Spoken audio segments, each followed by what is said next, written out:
3.5 million pages just dropped. A conflict with Iran is dominating headlines, and some of those files are still missing. Here's what's actually happening. No spin, no hype.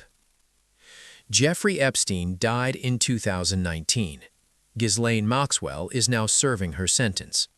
For years, the documents tied to the case remained sealed, building speculation about what might be hidden. During the 2024 campaign, Donald Trump promised full transparency. And in November 2025, he signed the Epstein Files Transparency Act. Then on January 30th, the Department of Justice released 3.5 million pages, flight logs, interviews, communications. But at the exact same time, tensions with Iran were escalating. So what was actually in the release? Flight logs, emails, and communications involving several high-profile figures, names that had already circulated in earlier investigations. Some newly surfaced references included entertainers like Michael Jackson and Diana Ross. However, officials were quick to caution that many claims spreading online are exaggerated or unverified. And, most importantly, no new federal charges resulted from the release. Prosecutors reviewed the material and concluded the evidence still does not support a broader criminal case. More documents than ever before, but the legal outcome stayed the same. This is where the debate really intensifies. Some documents are still being withheld. Republican lawmakers, including John Kennedy, say Attorney General Pam Bondi informed Congress that the remaining material contains sensitive intelligence.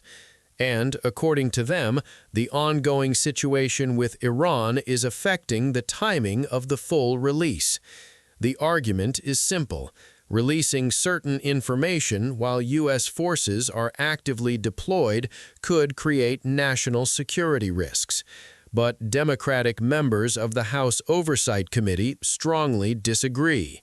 They say the conflict is being used as a political distraction. At the center of the dispute is one specific file, Case 3501.045.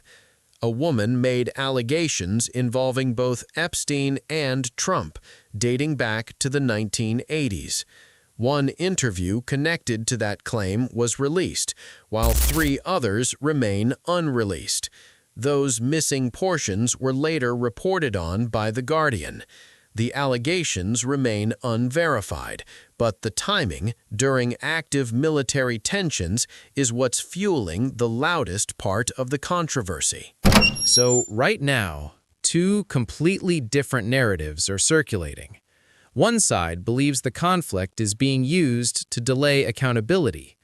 The other says the U.S. is in a genuinely sensitive moment, with tensions around the Strait of Hormuz, rising oil prices, and military deployments. And in that environment, releasing certain intelligence could have real consequences. Something else that often gets overlooked, the previous 2 administrations never released these files either. In fact, more documents have been released under the current administration than under any president before. As of March 2026, the largest release of Epstein-related documents in history has happened.